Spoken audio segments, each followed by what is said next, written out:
नमस्कार, स्वागत बा आप सभी दर्शक लोगन के। तक खबर बा भोजपुरी हिट मशीन खेसारी लाल यादव जी के बारे में, जिनकर बैक टू बैक फिल्म सब सिनेमा हॉल में रिलीज हो रहा बा।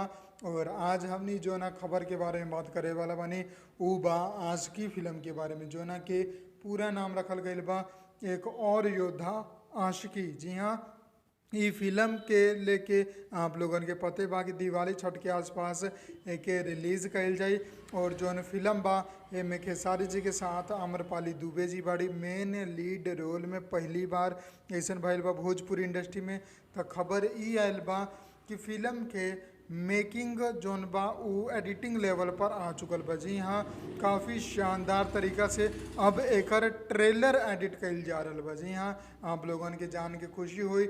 जौन आप लोग सामने स्क्रीन पर एगो वीडियो देखल हो हम, जौन में आधा कटल आशिकी लिखल आप लोगन के नजर आवत हुई।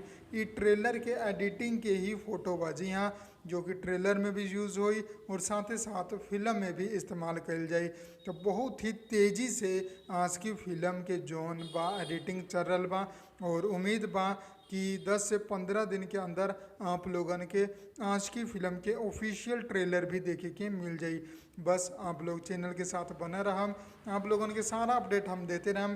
फिल्म त दिवाली चाहे छठ पर आप लोगन के सिनेमा हॉल में देखे के मिल जाई। और जौन फिल्म के ट्रेलर बा वो दशहरा तक आप लोगन के देखे के मिल सकेला।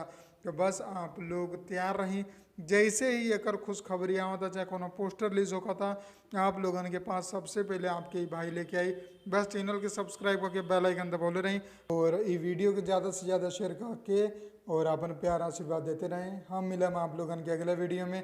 तब तक खातिर जय हिंद, जय भोजपुरी, प्रणाम।